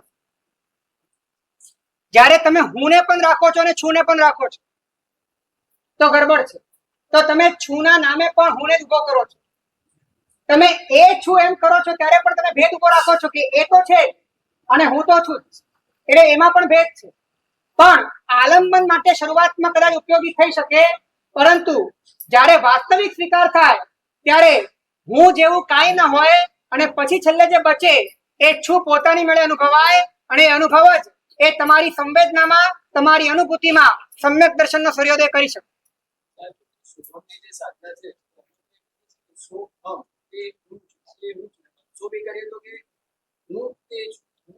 તે હું છું એ ભેદપૂર્વક છે અને ભેદપૂર્વક છે ત્યાં સુધી અભ્યાસ છે અને અભ્યાસ છે ત્યાં સુધી અનુભૂતિ નથી. પણ અભ્યાસ કર્યા વગર પણ અનુભૂતિ નથી. એટલે અભ્યાસ તો કરવો પડશે સોહમ, પરંતુ સોહમ કરતા કરતા હમ નીકળી જાય અને સો રહી જાય અને સો ન રહે એ અહમ થઈ જાય. એનું નામ સોહમ છે. સો એટલે તે, અહમ એટલે હું. હવે મેં હું તરીકે અત્યાર સુધી જેને માનતો હતો એ હું ને અત્યાર સુધી મેં મારા અસ્તિત્વનો આધાર માન્યો હતો. હવે મેં રિજેક્ટ કર્યું કે આ હું નથી. તો હું કોણ છું? તો કે તે એટલે પરમાત્મા. પરમાત્મા એટલે જે છુનું સ્વરૂપ છે એ પરમાત્મામાં પ્રગટ છે. એ પ્રગટ પરમાત્મામાં જે સ્વરૂપ છે એ મારા ભીતરમાં છે. એ તે હું છું. એટલે કે હું ને કોની સાથે જોડ્યો? આજ સુધી જોડ્યો તો શરીર સાથે, આજ સુધી જોડ્યો તો એ ઢાંચા સાથે, ફ્રેમ સાથે, કોઈક ને કોઈક નામ સાથે, રૂપ સાથે. હવે ન નામ ન રૂપ ન આકાર, પણ જે અરૂપી છે, નિરાકાર છે, જે તત્વ સ્વરૂપ છે, જે અસ્તિત્વ સ્વરૂપ છે, એવું જે સો છે એ સો સાથે કોને જોડ્યો? કોને જોડ્યો? હવે આજે હું ને જોડ્યો એ હું ને રાખીને જોડ્યો કે હું ને કાઢીને જોડ્યો? હે? જો હું ને રાખીને હું ને જોડો, હું ને રાખીને હું ને જોડો, તો તમે હું સાથે જ જોડાઓ છો, તમે સો સાથે જોડાતા નથી, તમે તે સાથે જોડાતા નથી. તમારે હું ને કાઢી નાખવાનો છે. કાઢી નાખવા માટે આલંબન છે. એને માટે તારે કાંઈક પકડવું છે ને, તો એને પકડ કે જે પકડી શકાય તેવું નથી. તારે ક્યાંક આલંબન જોઈએ છે ને, તો એનું આલંબન લે જે સ્વયં નિરાલંબન છે. એટલા માટે સો અને એની સાથે પોતાના હું ને જોડવામાં આવ્યો. હું ને કાઢીને હું ને જોડવામાં આવ્યો. હું રહ્યો નહીં તો પછી છેલ્લે રહ્યું કોણ? સો. અને જ્યારે સો જ રહ્યું અને હું ના રહ્યો, તો એ સો રહ્યો કે સો હું થઈ ગયો? એ સો હું થઈ ગયો કે છું થઈ ગયો? એ છું થઈ ગયો. આ મૂળ સાધના છે ભેદથી અભેદ તરફ. હા, મય એટલે મારા વિશે. મારી અંદર પણ તે પરમાત્મા તત્વ છે, પણ અત્યારે મને મારા સ્વરૂપે નથી લાગી રહ્યું. મને અત્યારે ભેદ રૂપે ભાસી રહ્યું છે. મને જુદું લાગે છે. અત્યાર સુધી મને જુદાને પકડવાની આદત પડેલી છે, જુદું જ પકડાયું છે. તો હવે આને પણ હું સ્વીકારું છું, પણ એ રીતે સ્વીકારું છું કે અત્યાર સુધી જેટલું સ્વીકાર્યું છે એ બધાને મૂકી દઉં છું અને એને જ હું મારું સ્વરૂપ તરીકે અપનાવું છું. અને જ્યારે અપનાવું છું ત્યારે હું મટી જાય છે અને છું. કેવી કેવી પદ્ધતિઓ પોતાના ભીતરમાં રહેલા પરમાત્માને ઉઘાડવા માટે જ્ઞાનીઓએ મૂકી છે. તો આપણી મૂળ વાત એ છે કે હેય અને ઉપાદેય, એનું હેયપણું અને એનું ઉપાદેયપણું એ આપણને વાસ્તવિક રીતે સંવેદનમાં ત્યારે આવે જ્યારે સ્વનું સ્વપણું અને પરનું પરપણું જ્યારે વાસ્તવિક રીતે સમજણમાં આવે, ત્યારે જ હેયનું હેયપણું અને ઉપાદેયનું ઉપાદેયપણું વાસ્તવિક રીતે સમજણમાં આવે. સ્વ પરનો ભેદ કર્યા વિના હેય અને ઉપાદેયનો ભેદ એ અનલોજિકલ છે. કારણ કે સ્વ માટે જે જરૂરી છે એને ઉપાદેય કીધું, સ્વ માટે જે અનર્થકારી છે એને હેય કીધું. એવી રીતે પર માટે, પર પરિણતિ માટે, પર ભાવ માટે, પર થવા માટે જે પદાર્થો ઉપયોગી છે એને હેય કીધા, અને એનાથી છૂટવા માટે જે પદાર્થો કામના છે એને ઉપાદેય કીધું. તો મૂળ વાત એ છે કે તમે જે હશો એની તમને જરૂરિયાત હશે, અને જ્યાં જરૂરિયાતની વાત હશે ત્યાં ઉપાદેયતાની વાત હશે. હવે તમે શરીર છો તો તમારી ઉપાદેયતા, તમારી જરૂરિયાત સમસ્ત પાપોમાં છે, તો તમને પાપ નહીં લાગે. તમારા ભીતરમાં ગડબડ રહેશે અને આ ગડબડ તમને કાયમ માટે અંદરથી પાપના પક્ષમાં, દોષના પક્ષમાં રાખશે. ઉપરથી તમારું યુદ્ધ ચાલતું હશે પાપના પક્ષ, પાપની સામે, અને અંદરથી તમારો ટેકો હશે પાપને.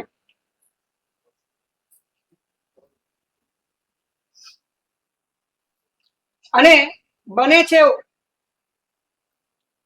કે જ્યારે તમે પાપનું પ્રાયશ્ચિત કરો છો, એ પાપનું પ્રાયશ્ચિત કર્યા પછી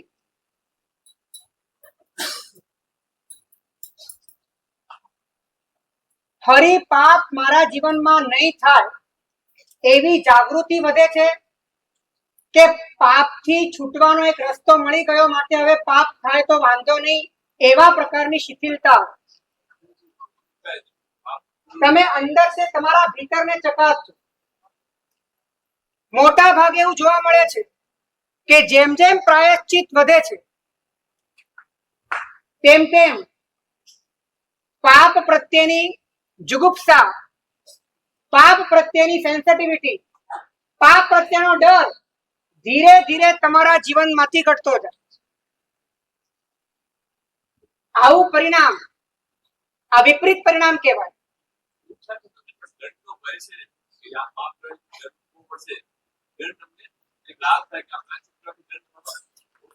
એટલે દંડની વ્યવસ્થા છે, એ દંડની વ્યવસ્થા છે, અને દંડના કારણે પાપથી છૂટી શકાય છે. માટે પાપ કરી લેવામાં પણ વાંધો તમે તમારા ભીતરને ચકાસો. આલોચના થયા પછી જીવનમાં પાપ ન થાય એને માટે અકરણ નિયમની વૃત્તિ જાગવી જોઈએ. એની જગ્યાએ રીઢા ગુનેગારની જેમ પાપો કરતા રહો, પશ્ચાતાપ પણ કરતા રહો, પ્રાયશ્ચિત પણ લેતા રહો, એનો દંડ પણ ભોગવતા રહો અને પાછા પાપ.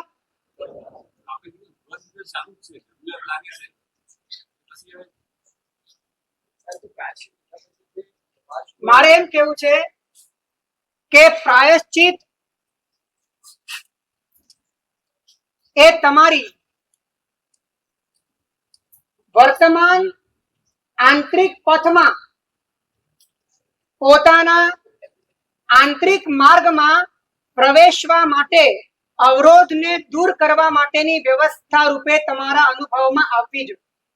એની જગ્યા પર એ તમને માત્ર એક પાપ તરીકેની માન્યતા છે, ભવિષ્યના દુઃખ દેખાય છે અને અંદરમાં એક ભાર છે. એ ભારને મારે હળવો કરી દેવો છે. ગુરુ ભગવાન પાસે કહી દીધું, ભાર હળવો થઈ ગયો, પ્રાયશ્ચિત લઈ લીધું, પાછા જીવનમાં જોડાઈ ગયા, પાછા પાપો કરી લીધા અને અંતરમાં જે વિકાસ થવો જોઈએ, ભીતરમાં જે માર્ગ કંડારાવો જોઈએ, અંતરમાં જે લીનતા આવવી જોઈએ, અંતર્મુખતા વધવી જોઈએ, એ વાત પ્રાયશ્ચિત લેતા વખતે તેનો પાત્ર પ્રાયશ્ચિત લઈએ તો પાપ લાગીએ ત્યારે હું તમને એટલું જ પૂછું કે તમારા જીવનમાં કોઈ પાપ થયું, એ પાપ થયા પછી તમે પ્રાયશ્ચિત કર્યું, એ પ્રાયશ્ચિત કર્યા પછી એ પાપ તમારા જીવનમાં હોય કે એ પાપ જે પાપ ભૂતકાળમાં થઈ ગયું છે, ભવિષ્યમાં હજી કર્યું નથી, ભૂતકાળમાં જે પાપ થઈ ગયું છે એનું પ્રાયશ્ચિત તમે કરી લીધું. હવે એ પાપના કર્તા તરીકે તમે તમારા જીવનમાં રહો કે ના રહો, કર્તા તરીકે હવે તમે કરવાના નથી, પણ આ પાપ મેં કર્યું હતું એવા કર્તા તરીકે પ્રાયશ્ચિત કર્યા પછી તમે રહો કે ના રહો?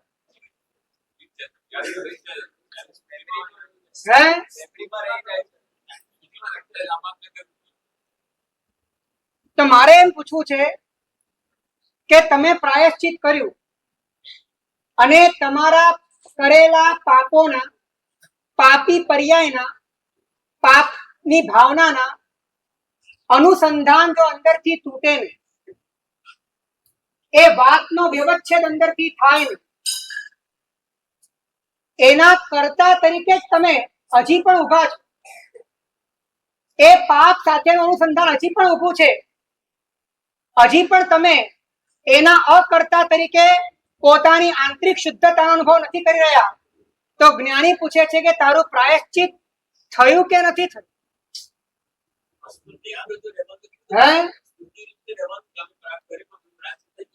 હું એમ કઉ છું, આ પાપ મેં કર્યું હતું, બરાબર?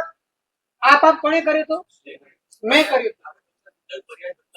એ પાપ તમે કર્યું હતું, એ તમે કર્યું હતું કારણ કે તમે હું થઈ ગયા હતા. હવે હું થઈ ગયા હતા એ હુંએ જે પાપ કર્યું એને ક્રોધમાં, માનમાં, માયામાં, લોભમાં, કામમાં, ક્રોધમાં એને જે પોતાની વૃત્તિઓ ખરડી, એને જે આચરણ અને ઉપયોગના પાપો કર્યા અને એ પાપોના કારણે પોતાની મલિનતા વધારી. હવે આ પાપ મેં કર્યું એ જે તમારી સંવેદના છે, એ સંવેદના બદલી શકાય અને ખતમ થઈ શકે એવી વ્યવસ્થા છે કે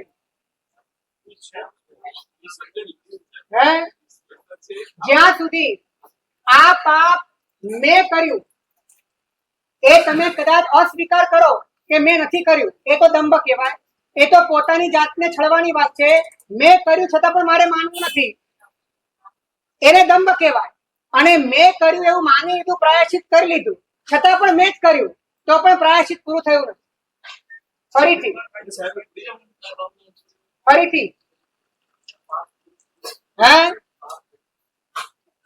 પાપ તમે ત્યારે કર્યું છે જ્યારે તમે ભળ્યા હતા. પાપ ત્યારે તમે કર્યું છે જ્યારે તમે કર્તા બન્યા હતા. હવે આ કર્તા તરીકે તમે ઉભા છો અને પાપનું તમે પ્રાયશ્ચિત કર્યું છે, તો પાપ સાથેનું તમારું અનુસંધાન પણ હજી તમે એ સ્થિતિમાં ચાલ્યા જાઓ. જ્ઞાની કે છે કે જ્યાં પાપના કર્તા તરીકેની પણ તારી સંભાવના ખતમ થઈ. સ્વસ્થાનાત યત પરસ્થાનમ પ્રમાદસ્ય વશાદગત તત્રૈવ ક્રમણમ ભૂય પ્રતિક્રમણમ ઉચ્યતે. તું તારા સ્વસ્થાનમાંથી એટલે કે સ્વભાવમાંથી એટલે કે છુમાંથી એટલે કે તારા પોતાના રિયાલિટીમાંથી જ્યારે તું ચ્યુત થયો અને તું બહારના પદાર્થો સાથે ઇન્વોલ્વ થયો, જોડાયો, એમાં ખરડાયો, એમાં લેપાયો માટે તારે પાછા વળવું પડ્યું. પાછા વળવાનું નામ જ શું છે? પ્રતિક્રમણ. એનું જ નામ પ્રાયશ્ચિત છે. હવે તે પ્રાયશ્ચિત કર્યું તો એ પ્રાયશ્ચિત કર્યા પછી તારે ત્યાં પહોંચવાનું છે કે જ્યાં કોઈ પણ પ્રકારનું પાપ નથી, પાપની વૃત્તિ નથી, પાપની સંભાવના નથી. એવા પોતાના સ્વભાવમાં સ્વસ્થાનમાં પહોંચવું એ જ વાસ્તવિક પ્રતિક્રમણ છે.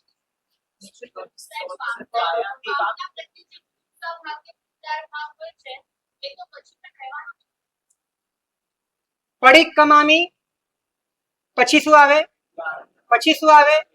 અને એના પછી શું આવે? એટલે પ્રતિક્રમણ, પડિક્કમામી પાછા વળવું, એની નિંદા કરવી. નિંદા શેને માટે કરવાની? પાપની નિંદા શેને માટે કરવાની? વિષયની નિંદા છે કે તમે જોડાયાની નિંદા છે? એટલે નિંદા પોતાના અપરાધની કરવાની છે, નિંદા પોતાના વિકલ્પની કરવાની છે, નિંદા પોતાના કર્તૃત્વની કરવાની છે, નિંદા પોતાના ભીતરમાં મલિનતા જે પેદા થઈ છે એની કરવાની છે. અને નિંદા પણ શેને માટે કરવાની છે? કે હવે આ જોડાણ, હવે આ વિકલ્પ હવે ના થવો જોઈએ. કેમ કે જેની નિંદા થાય, જેની ગરહા થાય, ત્યાં અંદરમાં એક આંતરું પડી જાય, ત્યાં એક ડિસ્ટન્સ આવી જાય, ત્યાં એક સેન્સિટિવિટી આવી જાય કે હવે આમાં આગળ જવાય. તો પડિક્કમામી પછી નિંદામી પછી એટલે નિંદા તો કરી, પરંતુ જીવનો એવો સ્વભાવ છે કે જાતે ને જાતે નિર્ણય લીધો હોય તો જાતે ને જાતે પલટી પણ નાખે, પણ એ નિર્ણયને ઘોષિત કર્યો હોય તો પલટવું થોડું. તો નિંદા તો કરી, ગુરુની સામે શું કરી? કે અમે બહુ ખોટું કર્યું. ગુરુની સામે ગરહા કરી એટલે આંતરું વધારે મજબૂત થયું. અને આટલું કર્યા પછી પ્રાયશ્ચિત પૂરું થઈ ગયું. છેલ્લું શું બાકી છે? પ્રતિક પાછો પણ વળી ગયો, નિંદા પણ કરી લીધી, ગરહા પણ કરી લીધી. એ કર્યા પછી એણે પોતાના સ્વભાવમાં સ્થિર થવા. એ પછી જ્યાં પાપની કોઈ સંભાવના નથી, જે પોતે જ સ્વયં નિષ્પાપ છે, જે પોતે જ સ્વયં નિર્દોષ છે, જે પોતે જ ત્રિકાળ શુદ્ધ છે, એવા પોતાના સ્વભાવમાં સ્થિર થવું એ પ્રતિક્રમણની પ્રતિષ્ઠા છે, એ પ્રતિક્રમણની ફલશ્રુતિ છે, એ પ્રતિક્રમણનો વાસ્તવિક વિરામ છે. અને અપ્પાણમ વો સિરામી થતું નથી. આપણે જુગુપ્સા કરીએ છીએ, એ જુગુપ્સાનું પરિણામ સ્વભાવ તરફ ઢળવાનું થતું નથી. માત્ર આપણી દ્રષ્ટિ પાપ ઉપર હોય છે, આપણી દ્રષ્ટિ માત્ર એ બહારના પદાર્થો તરફ હોય છે. અને એના કારણે આપણા ભીતરમાં એ શાંતિ આવવાની જગ્યાએ, વિશ્રાંતિ આવવાની જગ્યાએ, નિર્ભયતા આવવાની જગ્યાએ, સમતા આવવાની જગ્યાએ ક્યાંક ને ક્યાંક ભીતરમાં ફફડાટ હોય છે, ભીતરમાં ઉદ્વેગ હોય છે, ભીતરમાં એક પ્રકારનું આર્ત ધ્યાન હોય છે. પ્રાયશ્ચિત થયા પછી પણ ભીતરમાં એનો વલોપાત એ એટલો બધો હોય છે કે વલોપાત જીવનના અંત સુધી, અંત ઘડી સુધી એ વલોપાત હોય છે. પણ એ વલોપાત જ્ઞાની કે છે આર્ત ધ્યાન અને પ્રાયશ્ચિતમાં ફરક છે.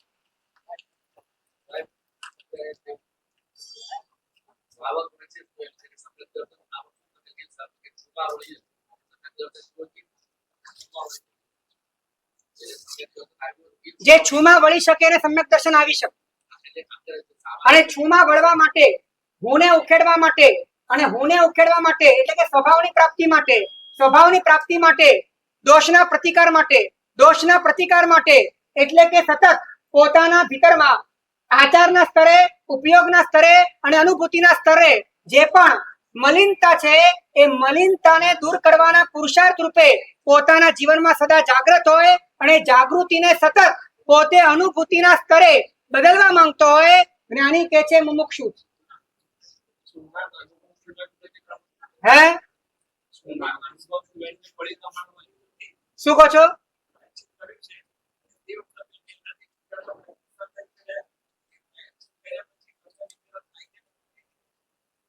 એક વાત ધ્યાનમાં રાખો કે પશ્ચાતાપ એ વલ્લોપાત કરવા માટે છે કે અટકવા માટે છે? એ વિકલ્પ વધારવા માટે છે કે નિર્વિકલ્પ થવા માટે છે? પશ્ચાતાપ એ એક દુઃખમાંથી બીજા દુઃખમાં જવા માટે છે કે એક દુઃખમાંથી દુઃખની નિવૃત્તિ માટે છે? દુઃખની નિવૃત્તિ માટે છે. પશ્ચાતાપ જાગૃતિ માટે છે. પશ્ચાતાપ સંવર માટે છે. પશ્ચાતાપ અંતર્મુક્તા માટે છે.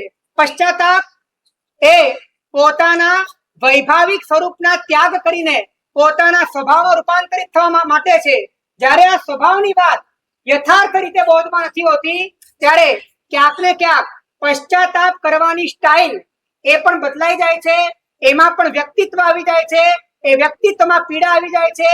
એમાં વલોપાત આવી જાય છે. એમાં આર્ત ધ્યાન આવી જાય છે. અને આર્ત ધ્યાન સ્વભાવની દિશા તરફ ખુલવાની જગ્યાએ ક્યાંક ને ક્યાંક વ્યક્તિત્વના વિસ્તારની અંદર આગળ વધે છે. અને પછી એવું બને છે કે પોતાનું પ્રાયશ્ચિત એ પોતાને અંતર્મુખ કરવું જોઈએ એની જગ્યાએ એવી બહિર્મુખતા વધે કે આ પાપ જેના જીવનમાં હોય એના પ્રત્યે નિંદા, એના પ્રત્યેની જુગુપ્સા, એના પ્રત્યે અંદરથી વેર વિરોધ, એના માટેની ચર્ચા અંદરમાં ચાલુ થઈ જાય અને ભીતર જે પરમાત્માએ જે સાધન મુક્તિ માટે બતાડ્યું હતું એ સાધન કદાચ બંધન માટે પણ. એટલા માટે જીવનમાં પ્રાયશ્ચિત અનિવાર્ય છે. જીવનમાં પશ્ચાતાપ અનિવાર્ય છે.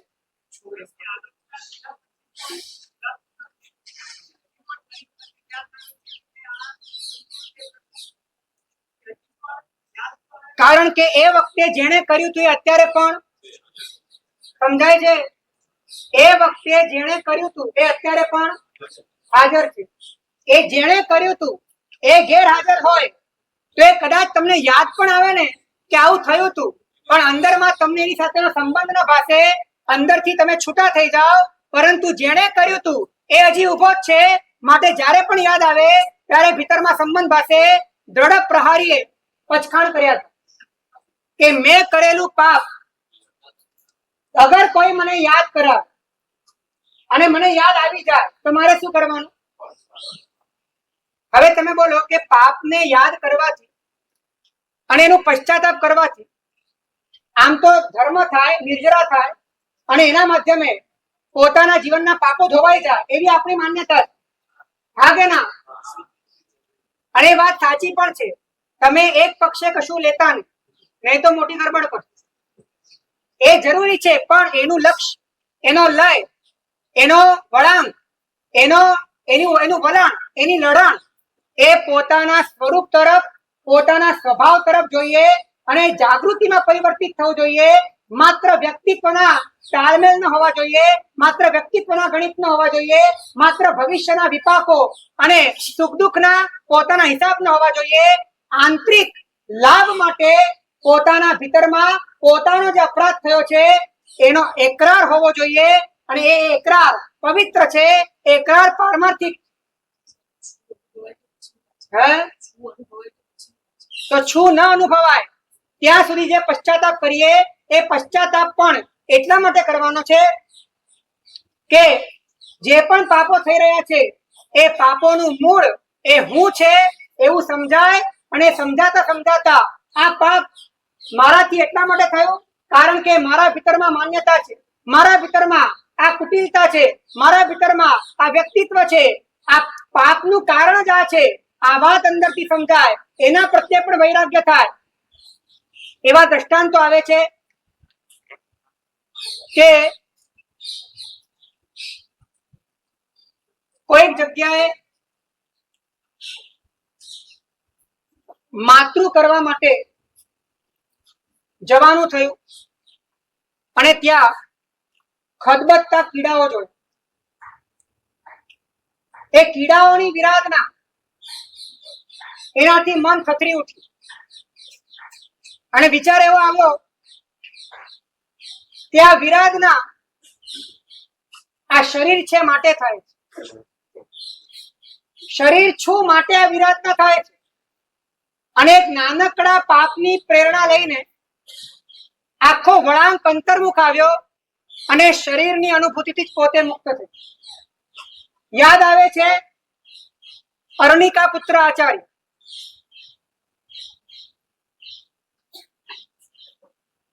પોતે વૃદ્ધાવસ્થામાં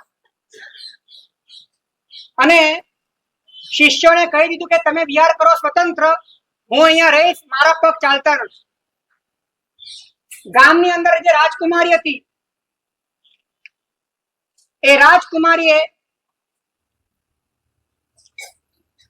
પોતાના ભાઈ પાસે અનુજ્ઞા માંગી દીક્ષાની. ભાઈએ અનુજ્ઞા આપી. શરત એક હતી, રહેવાનું ગામમાં જ. અરણિકા પુત્ર આચાર્ય ગામમાં જ રહેવાના હતા. એમની પાસે દીક્ષા લીધી. આચાર્ય પાસે બીજા કોઈ સાધુ નથી. ગોચરી પાણીની સેવા સાધ્વી કરે છે. એક દિવસ વરસાદમાં ગોચરી લાવે છે.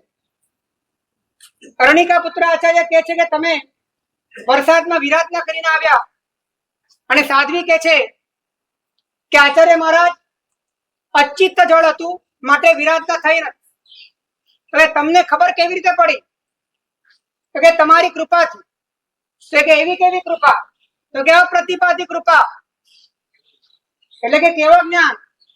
આચાર્ય ભગવાન સ્તબ્ધ થઈ ગયા, પાઠ ઉપરથી નીચે ઉતરી ગયા, સાધ્વીના પગે પડી ગયા કે મારું કલ્યાણ ક્યારે થશે? અને એ વખતે સાધુજી મહારાજ કહે છે કે ગંગા પાર ઉતરો એટલે તમારું કલ્યાણ. જે આચાર્ય ભગવાન પૂર્વના અભ્યાસી છે, આગમોના ઉપાસક છે, એમને તર્ક લગાડવો તો લગાડી શકે કે સચ્ચિત્ત એવી ગંગા નદીને પાર કરવાથી મારું કલ્યાણ થાય એવું આ સાધ્વી કે તેના કેવળ જ્ઞાન ઉપર જ મારે પ્રશ્ન કરવો જોઈએ. પરંતુ સમર્પણ હતું. કેવળ જ્ઞાની કરે ખોટું કે જ નહીં અને નીકળ્યા ત્યાંથી દાંડો લઈ લઈને નાવડી પર પહોંચ્યા. નાવડીમાં આગળ વધે છે અને પૂર્વ ભાવના કોઈક વૈરી દેવ એ ગંગા નદીના ક્ષેત્રમાં જ એ રહેતા હોય છે. એમણે જોયું કે આપણો વૈરી છે, આને હેરાન કરો.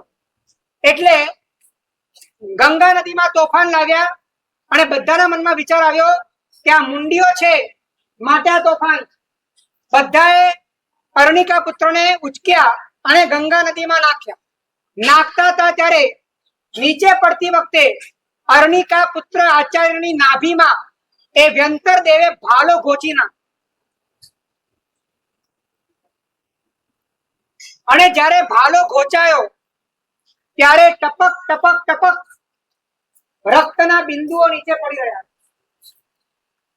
હવે મારે તમને પૂછવું છે કે અહીંયા પાપ છે કે નહીં? હા કે ના? વિરાધના ચાલુ છે કે નહીં? ઉષ્ણ ઉષ્ણ જળ રક્ત બિંદુ શીતળ શીતળ જળ બિંદુમાં પડે છે, એમાં વિરાધના છે કે નહીં? અને આ વિરાધનાનું પાપ કોને લાગે? હે? અને જ્યાં સુધી વિરાધના ચાલુ હોય ત્યાં સુધી કોઈ પાપથી મુક્ત થઈ શકે કે ના થઈ શકે? વિરાધના ચાલુ હોય ત્યારે કોઈ પાપથી મુક્ત થઈ શકે કે ના થઈ શકે?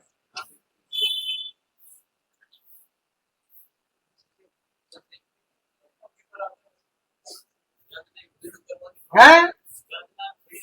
શરીર સાથે જોડાયા છો, શરીર સાથે જોડાયા છો. શરીરમાં તમારો ઉપયોગ નિમિત્ત બને છે અને એવા શરીરથી કોઈ જીવને પીડા થઈ રહી છે તો તમે પણ એમાં નિમિત્ત છો. પણ હવે તમારો ઉપયોગ શરીરમાં જ નથી. તમારો ઉપયોગ જ્યારે માત્ર ને માત્ર સ્વભાવમાં છે ત્યારે શરીર દ્વારા જે પણ થાય એના ભાગીદાર અને એમની ઈર્યાવળી ત્યાં ચાલુ થાય છે, એમનું પ્રતિક્રમણ ચાલુ થાય છે અને એમનો ઉપયોગ વળે છે. એવો વળે છે, એવો અંતર્મુખ થાય છે કે આ વિરાધના આ શરીરના કારણે છે અને આ શરીર સાથેનું જોડાણ વિકલ્પોના કારણે છે. આ વિકલ્પોનું કારણ હું મારા સ્વભાવમાં નથી એ છે અને અંદર વળતા ગયા અને પોતાના સ્વભાવમાં સ્થિર થયા. તમે નહીં માનો કે વિરાધના ચાલુ છે અને કેવળ જ્ઞાન થઈ ગયું. હા?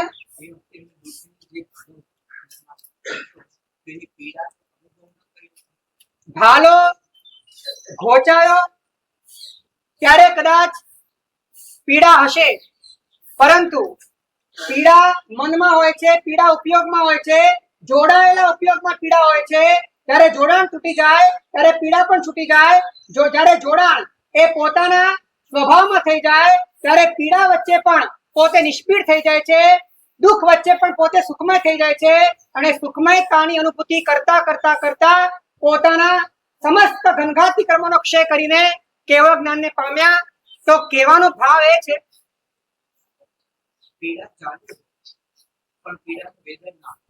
પીડા ચાલુ હોય અને વેદન ન હોય તેને પીડા નથી કહેવાતી. એને માત્ર ઘટના કહેવાય છે. એ પીડા નથી. પીડાનો કોઈ અનુભવ નથી. અનુભવને જ પીડા કહેવાય છે. હવે કોઈ પીડા નથી. કહેવાનો ભાવ એ છે હવે 50 દિવસ એમાંથી 5 દિવસ થઈ ગયા. હવે આપણા દિવસો 45. એ 45 દિવસમાં આપણા ભીતરમાં પરમાત્મા તત્વનો ઉદય કરવો હોય તો કેવલ પરમાત્મા તત્વને સમર્પિત થઈને, કેવલ પોતાના છુને સમર્પિત થઈને, જીવનમાં છુથી વિરોધમાં રહીને, છુના વિદ્રોહી થઈને, છુના વ્યતિરેકમાં, છુના વ્યત્યયમાં, છુની વિપરીતતામાં જે પણ કામ કર્યા છે, ગોરખ ધંધા કર્યા છે, જે પણ પોતાના જીવનની અંદર પાપો કર્યા છે, એ બધાના માટે અંતરથી એક પશ્ચાતાપનો ભાવ જાગે. અંદરથી એક પોતાની સામે કરેલા પોતાના વિદ્રોહ માટે પોતાની મુક્તતાને ગળું ઘોટવાનું જે અનંતકાળથી પોતે કામ કર્યું છે એની અંદરથી એક આલોચના રૂપે જીવનમાં થયેલા તમામ પ્રકારના પાપો એનું શુદ્ધિકરણ આવશ્યક છે. આજ સુધી કદાચ મેં મારા ભવિષ્ય માટે આલોચના કરી છે.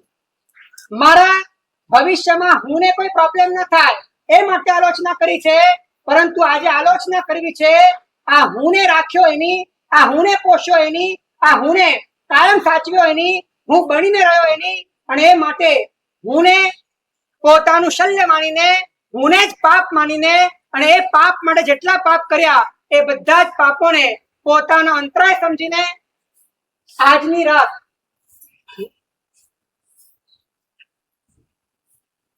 આપણે ત્યાં વિપાકના ચિંતનને પણ ધર્મ ધ્યાન કીધું છે. વિપાકથી ડરવું એ દોષ નથી, પણ હું માટે વિપાકથી ડરવું એ દોષ છે. જો તમે છું માટે વિપાકથી ડરો તો એ પણ ધર્મ ધ્યાન છે. તમે છું માટે ભવિષ્યના દુઃખોનો વિચાર કરીને અંતર્મુખ થાવ એ પણ જ્ઞાનીઓ બતાડેલો માર્ગ છે. આજનો દિવસ આપણા ભીતરને જીવનમાં કરેલા બધા જ પાપો એને છુના લક્ષ્ય સાથે, હુંના લક્ષ્ય સાથે નહીં, ભવિષ્યના કોઈ આયોજન સાથે નહીં, પરંતુ હવે અનંત કાળના બધા દુઃખોથી મુક્ત થવું છે અને મારે મારા પોતાના સ્વરૂપમાં સ્થિર થવું છે. અને એ માટે મેં મારા જીવનમાં જે પણ પાપ કર્યા છે, મન, વચન અને કાયના સ્તરે, કરણ, કરાવણ, અનુમોદનના સ્તરે, એ બધા જ પાપો એ મારા માટે વિષ તુલ્ય છે. એ બધા જ પાપો મારા માટે ઝેર છે. એ બધા જ પાપો મારા માટે મારી પોતાની ચેતનામાં પડેલા કીડા છે. અને એને મારા પોતાના સ્વસ્થ ચેતનાનું ધનોત પનોત વાળી નાખ્યું છે. આ બધાનું પડીક કમામી, નિંદામી, ગરિયામી. એ ગરિયામી કર્યા પછી જે કરવાનું છે એની વાત અગ્રે કરશું. દિનાગના વિરુદ્ધ કંઈ પણ બોલાય